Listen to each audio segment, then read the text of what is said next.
Hello, everybody. It is Thursday, it's midday, so it's not Crackerjack, which excites me hugely. It's live. That takes me back. just giving away your age there, Amanda. Totally. Crackerjack. It's live lunch. So every Thursday we come to you live. We are on Green Umbrella's Facebook page. We are on our YouTube channel. We are not today on Christina's LinkedIn because you might have noticed there is a box missing. So for me on the bottom row, but so Christina is actually on leave this week. So I think she's gone on a retreat. Yes. Thinking that. So good for mind and body. So good for her. She is having some days out of the business. So yeah, we're not kind of ordering pizza and spinning on our chairs without her. But we're keeping the show going. That'll be this afternoon. Yeah. Good. So how are we? If you're here along for the ride, obviously do pop up a note in the comments. If you've got any questions you'd like to ask us, keep them clean, but marketing questions preferably, pop them in the comments. But how are we? How is everyone this week? Well, good. Good, yeah. Busy, but yeah, good. Yeah, as normal. We haven't said it. Very busy. Yeah. Well, that's good. It keeps us out of trouble. So, what have we been working on this week, Mark? I'm gonna start by picking on you. A bit of mix of everything. Sort of mouse mats. So thinking about like things going towards Christmas and giveaways and things like that. So we've got a couple of those going through at the moment.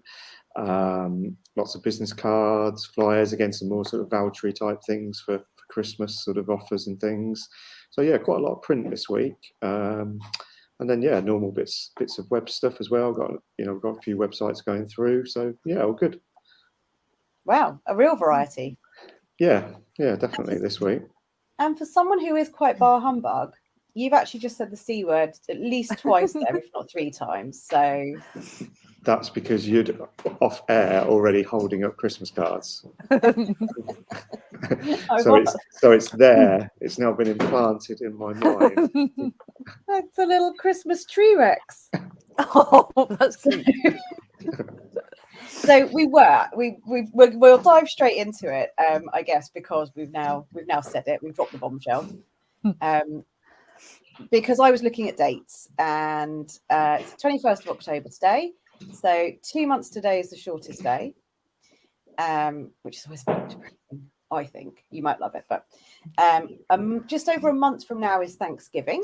So, and you might think, well, okay, if we're based in the UK, that's a bit so what? What does Thanksgiving mean for us? But from a marketing point of view, Thanksgiving is always Thursday, which means the day after is when the big sales hit. And Black Friday is certainly a tradition that's come over.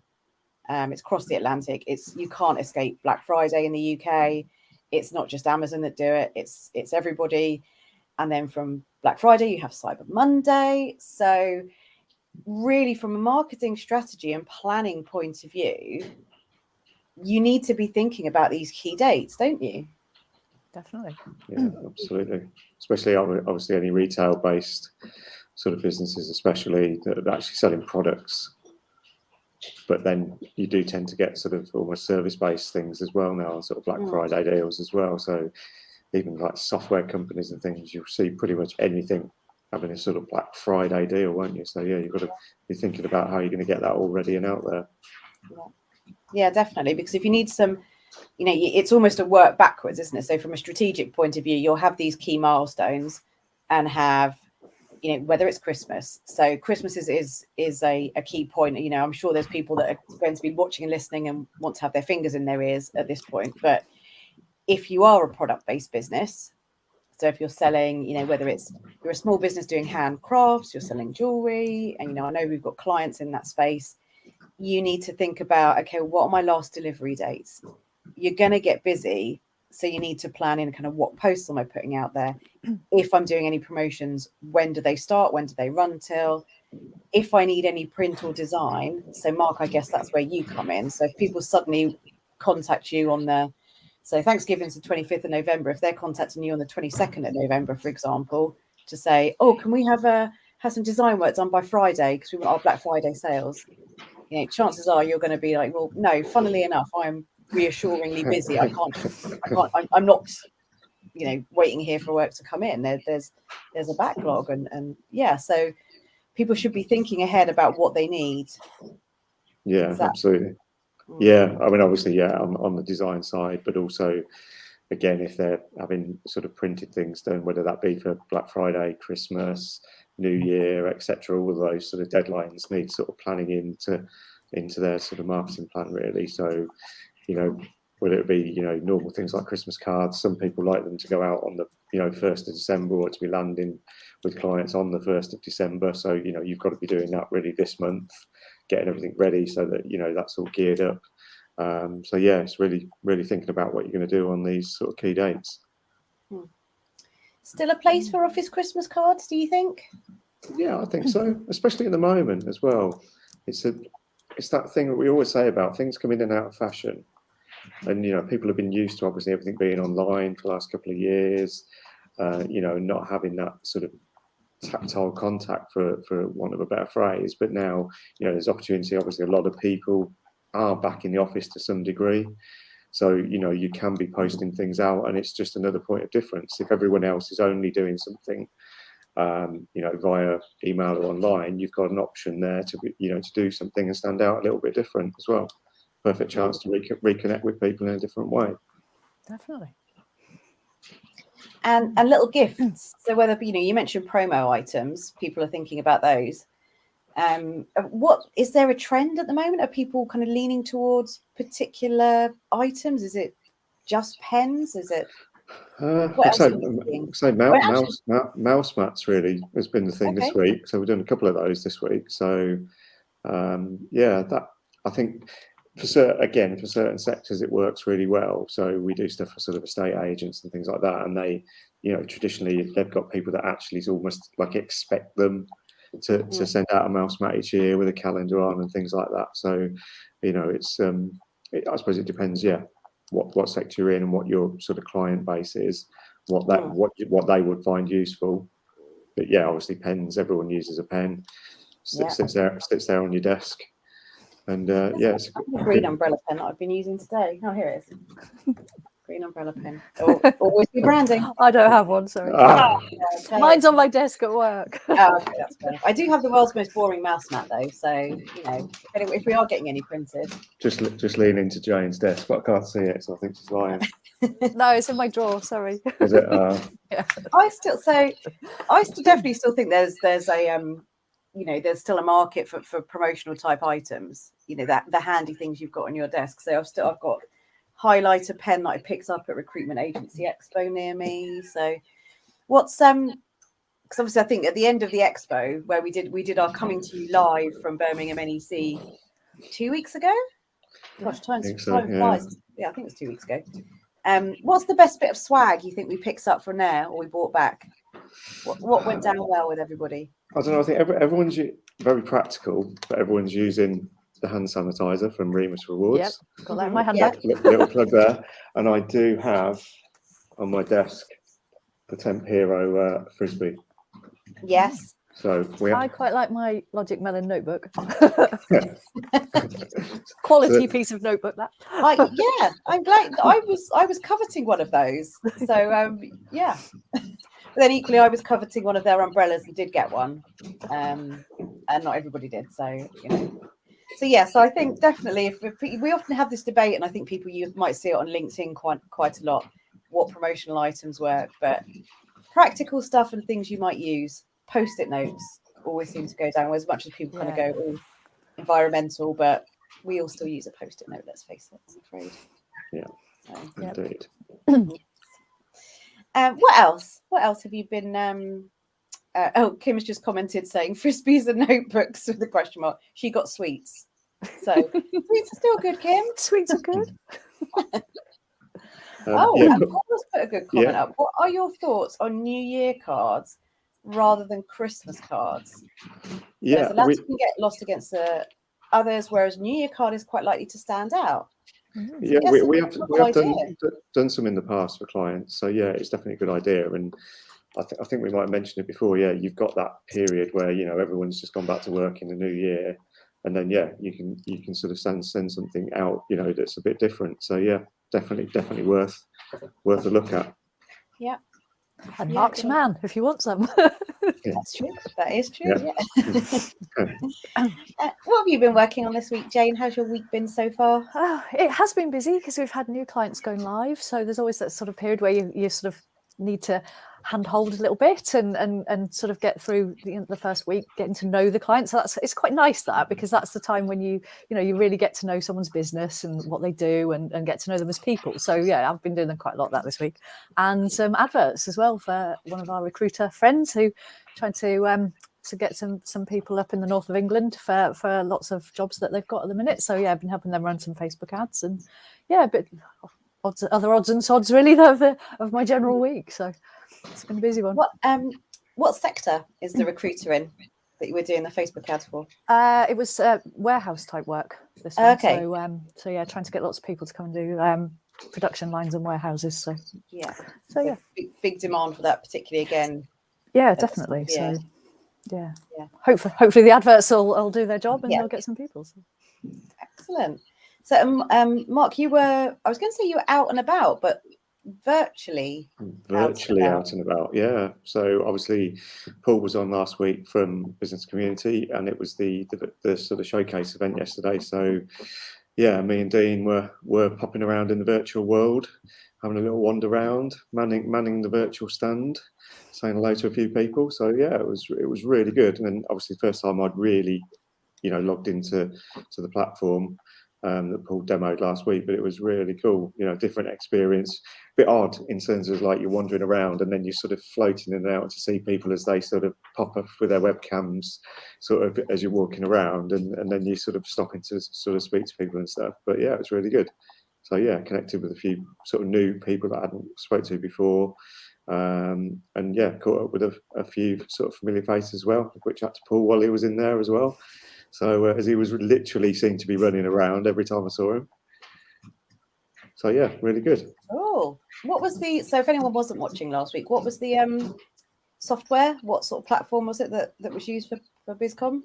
I can't remember the name of it. Jane will know. It begins with no, T, doesn't it? As well. It does begin with T, and I've forgotten as well. Sorry. I haven't got my emails open. Else I'd have a look because it's on there. Oh, Topia. Paul's just said. Yeah.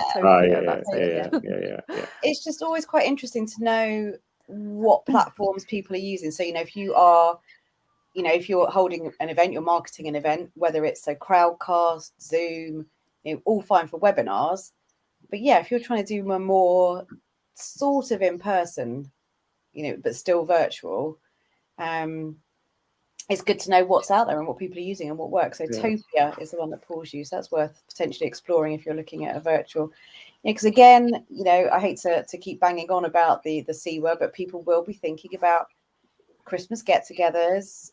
Maybe if you're a bigger company, you have an annual conference.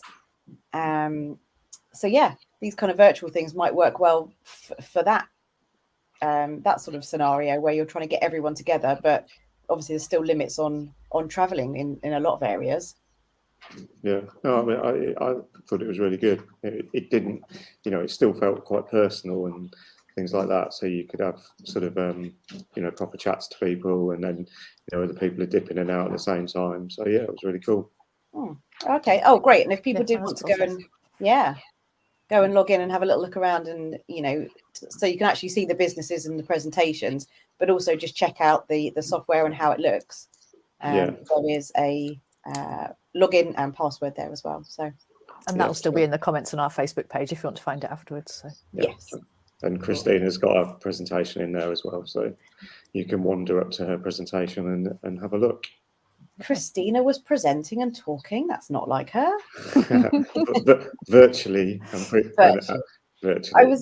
I was thinking, I wonder if we added up how many presentations she's done over the last sort of year or 18 months. Would it go into the hundreds? Are we still kind of double figures? Or I was thinking that it probably would go into the hundreds. Yeah, it wouldn't be surprising. Yeah. So a few a week. We'll have to go through a calendar and see. And now it's back to sort of face-to-face stuff as well, isn't it? So yeah. Yeah, Oh, yes, cool. we've done. Yeah, we could turn her off if it's virtual. That's true. Yeah, as Paul's just said. Yeah. Yeah. Fab. Okay, so we've talked a bit about kind of what we've been up to, what's going on in our world, but what is in the wider marketing context? So what's happening? What do people need to be aware of that's going on in the kind of marketing news, social media news? What do we know this week? Jane, you're always a font of knowledge. Most of the things I've been looking at this week have been to do with Pinterest. So they just had a big sort of they sort of do a yearly announcement thing where they sort of come up with a load of new things that the platform can do. So this time, it's funny, Pinterest, because we always say it's not really a sort of engagement platform, but actually it's starting to become one a lot more. So some of these new things. So they're launching a new thing called the Watch feed, which will be a vertical feed that will feature videos and still images, basically. That's very much like TikTok. So that's, they're clearly jumping on that bandwagon. And why wouldn't you? Because clearly it's working really well. And so one of the other things they're doing, so with those videos, is that they are encouraging you to then promote your videos in their version of stories. So it's not quite the same as other stories, and it doesn't disappear after 24 hours. It's more like almost like a pinned story. So the idea is that you'll create this video, it'll end up on this watch feed, but then you might share it onto your pin or your story. And then on top of that, they've come up with this sort of interactive element called takes. So the idea is that someone will create a video or a pin about something they're doing. So it might be that they've done a new makeup look or something. So they'll create their pin, show you how to do it, and then other people will make their take on it. And then what will happen is that they will then upload their version of the same thing. And these things will all sit together on one sort of grid almost. So you say, well, there's the original and there's everybody else's version. You could say, I like that version better. Or they jokingly said it works well for, when you see these great cakes that people have made and then you try to do it yourself and your cake looks like a dog's dinner, basically. It can be used for sort of funny things. Here's this amazing cake and like, here's the ones we made. But yeah, they'll also sort of sit together. And you can share them on your pin story again and things like that. And also you can search on an idea. So if you were looking for makeup looks, you can search on these and it will give you these takes. So you can see obviously various versions of the same thing. And also there'll be AR try-on pins as well, which will also sort of links into that same takes thing. So if you want to try on a lipstick or whatever, there'll be sort of like an AR version of it where you can then see the lipstick on you, using your webcam. And again, those can be used in these same takes. And then there'll be a shopping pin as well. So yeah, try the lipstick, like the lipstick, buy the lipstick. So and it's really turning into a sort of a place that's encouraging people to share things a bit more and actually interact with each other, which is something Pinterest hasn't really done before, has it? It's just been a sort of showing and saving type of a platform. So yeah, it's quite interesting, I thought. That's a really full customer experience then. Yeah, definitely. Kind of, here's a little, can we pique your interest, to check out, thanks very much. And then hopefully customer advocacy, so if someone's gone through and had that great experience, they're kind of like, this was so easy, I love it. And then I'm going to recommend it. Yeah. So, wow. And then share your how-to with it, and then other people might buy it and do their take on it as well. And so it keeps going on, doesn't it? Using the same content over and over. So how would you translate that maybe? So lipstick's a great example, but obviously it's quite niche. So, I know there's companies that do it for like hair dye and hair colors. What else might it work for? Certainly Snapchat had done the clothes thing, hadn't they, where you could go in with your sort of avatar person, you could put on Armani jeans or whatever and look at them. So I guess that there might be a sort of, you upload your photo and then you can see what these clothes might look like on you. So, and then buy them. I think Pinterest may have actually mentioned that in a previous article, actually, that they were planning on doing something like that. So it seems it's probably a better fit for things that are much more tangible, that are centered around you. Yeah. I mean, it's not so good necessarily for buying paint for your walls or the other things that you might put on Pinterest, is chairs that you like and things like that. Maybe doesn't work so well. And unless they could do a sort of VR room thing, actually, that would work if they could do that. You upload a picture of your room and then you can see what this chair looks like in it. Yeah, it wouldn't surprise me if in fact, I think the paint thing does exist. You can kind of picture what it looks like and They do it with wallpaper as well. So this kind of augmented reality is how it sort of brings things to life now. Where Yeah, think about it. Dulux do have one of those, don't they, where you photograph your room and put the wall colours on. Yes, I did know that. Yeah.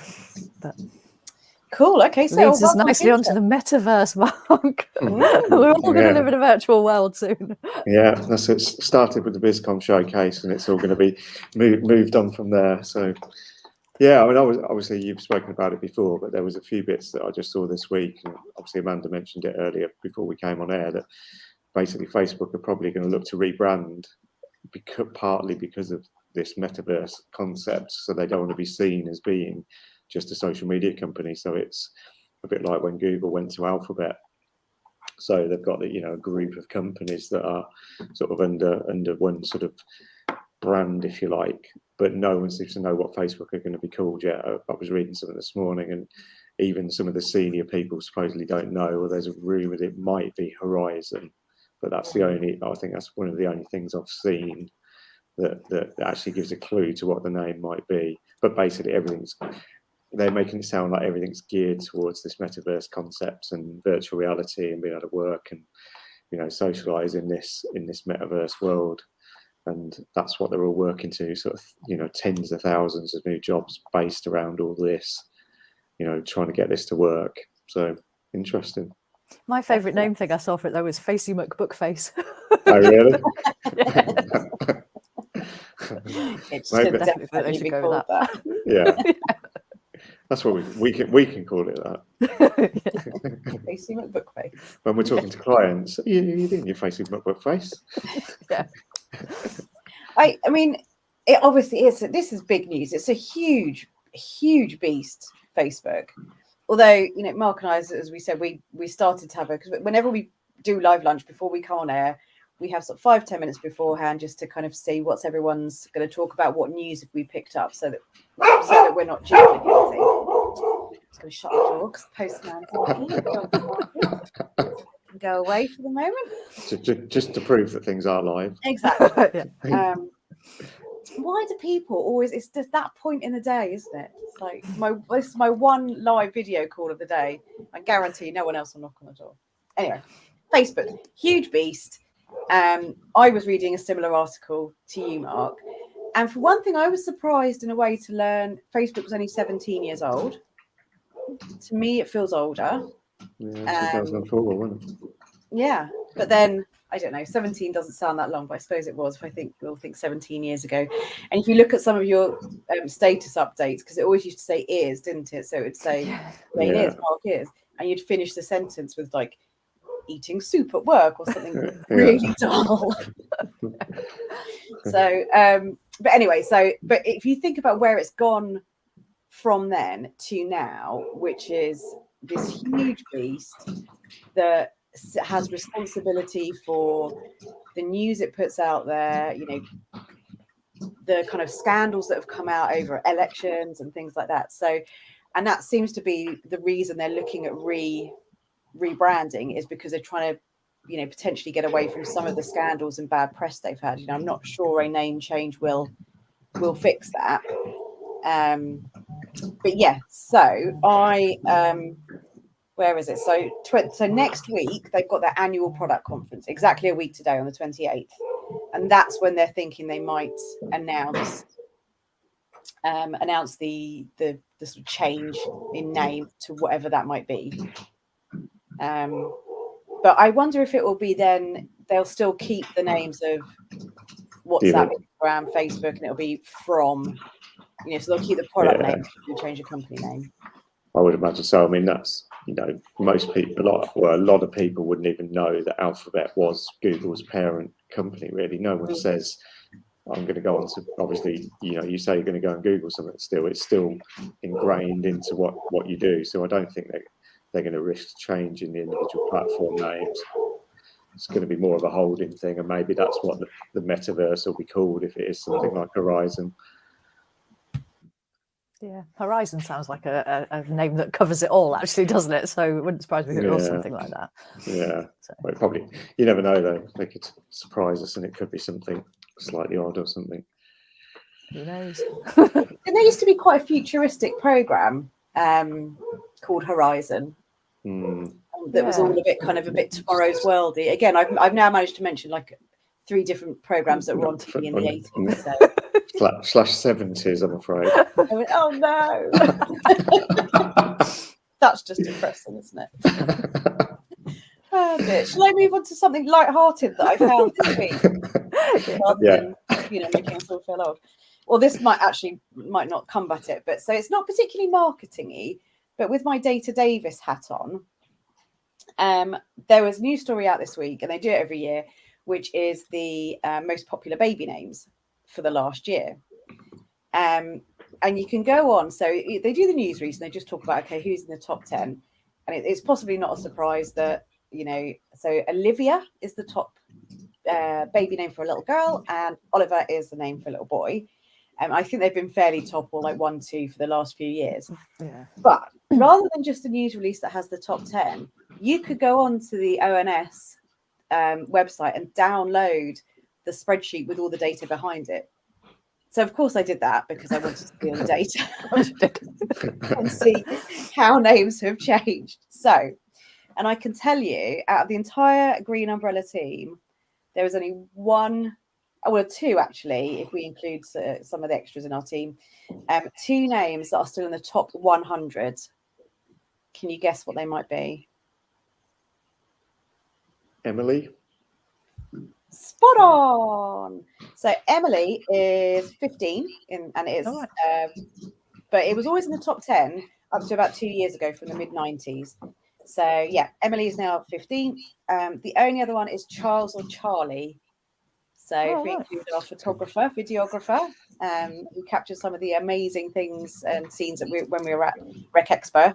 So Charlie is 12, Charles is 88. But I'm afraid Jane, Mark, Amanda, Christina, Paul, Louise, who we often work with. So yes, they've dropped out of the top 100. So we're not even in the top 100. It was quite widely documented as well that there are no Nigels. Yes, I saw that. There are some names that completely drop out. So if you look at, they take any births that have been registered, but there have to be at least 3 people called that for them to be registered, for them to kind of clock it, because it becomes data protection. So there might be a Nigel, but there's no more than 3 new baby Nigels. So, but I just thought it was really fascinating, because as marketers, it is up to us as well, not just to think about, okay, dates and strategies and the how-tos, but from a content point of view, I thought that was quite interesting. And I actually put that out there as a LinkedIn post for one of our clients this week, to talk about, well, hey, my name's still in the top 10, but my business partner's name isn't. And it got loads of engagement. So this is the sort of content that people are quite keen on, and they'll look at it and go, oh, okay, yeah, I want to know. So those kind of top 10 lists and what's trending, and there's going to be loads of stuff coming up in it. Halloween, everyone's going to do posts about Halloween. So I kind of feel it's important to us. Okay, you might not dig into the data and download the spreadsheets. I probably have gone a little bit further than necessary there, but it's useful for us to know what's going on in the world. Definitely. So there you are. And that's why we've got you to do that kind of thing. Yeah. Exactly. We'll have a cursory look at a BBC article. You'll get a spreadsheet. Exactly. I think, well, maybe I rival Christina for spreadsheets, but interestingly, so in terms of what names do rise up, is if so TV shows, celebrities, that kind of thing. So whoever's coming into the public eye, those names tend to climb up the charts, or in terms of popularity. So there's a Netflix series at the moment called Sex Education. So it's a comedy. Obviously, it's quite racy, not one to watch with your young kids. And there's some characters in that called Maeve and Otis. That's jumped up. So they're now featuring the top 10, top 20. Archie. So some of the old-fashioned names, they've gone up. So and Archie is Harry and Meghan's little baby boy. So jumped up. So it's all around kind of popular culture, basically, is what impacts. But I thought that was really interesting. Yeah, So definitely. yeah, that was my little light-hearted day-to-day from this week. But bringing it back to marketing, so is there anything else, I suppose, I haven't seen much in terms of news of any changes that are coming up or that have happened in the last week or so. No, I haven't either, really. It's only really been this Pinterest thing. The others, I mean, there's always little tweaks and things, but nothing big and meaty. Whereas this Pinterest thing was about the only thing I saw that actually sort of really leapt out this week. There's a lot of so obviously we subscribe to a lot of newsletters and various news channels that talk about what's happening in social media. I don't know about you, but I have noticed a lot of here trends and predictions. So a lot of articles coming up about this is what we're predicting for 2022. These are the trends you're going to see. This is our predictions. So yeah, people are kind of sharing that, and I mean that's a presentation in itself, or a live lunch in itself, in terms of what we think is going to happen next year. But I don't know. Should I be really mean? If we put ourselves on the spot, if we think one thing's going to be a thing in marketing next year. While you think about that, I will just go back to, so we were talking a minute ago about how Facebook is huge. I had an email from somebody this morning who was saying that she still doesn't use Facebook, doesn't use it, hasn't really used it. She was probably in the kind of 40 age bracket, so it's not you would think it's kind of a demographic that would fit, but she's like, no, I made a considered choice because I was in a therapy background to not be on there. So some people who work in kind of social care, so there are some days that we're talking to people about, Facebook advertising and something so huge, and this the kind of the AR type stuff, but equally there are people out there who still don't use it, don't know. So but yeah, 2022, what are you reckoning? Paul's put a comment on. Oh yeah, that's about what I was going to say, actually, including shopping, augmented reality and shopping type e-commerce uses of that for me. Yeah. And I wonder if that will be made more accessible to small businesses. Because Facebook have already started sort of really including the small business in a lot of things they're doing. So yeah, I mean, hopefully when this metaverse, I mean, the metaverse is not going to happen next year anyway, is it? But yeah, it's all gearing towards that and all gearing towards helping the smaller people. So hopefully that will carry on. Mark? I don't know, really. I mean, obviously from a purely practical and selfish point of view, I do think print will come back a bit more because people are, hopefully going to be, as we go on, we'll get back to proper normality. And so with more and more events and things happening, obviously we've seen it in the last month or so, really, just as personally as a business, that's gone back to, being a, core part of our offerings. So yeah, fingers crossed that'll be not really a trend as such, but just getting back to where, different things that we've done before. But yeah, AR and VR, not necessarily, obviously wasn't thinking so much in the marketing sense, but just to give Paul another plug, when I was speaking to Chris Lambert yesterday in the showcase, we were actually talking about VR and things because we've both had experience of it in terms of more on the gaming side and stuff like that, but it's still not quite taken off yet. So it's whether they, and again, it's linked to probably the Facebook thing. If they can get the hardware cheaper and more easily accessible, then that's going to become, obviously leading into that metaverse concept. That's going to be something. But again, that's probably over the next few years rather than the next year or so. For me, I think TikTok and short form videos, more and more of those. I think they're going to be of dubious quality.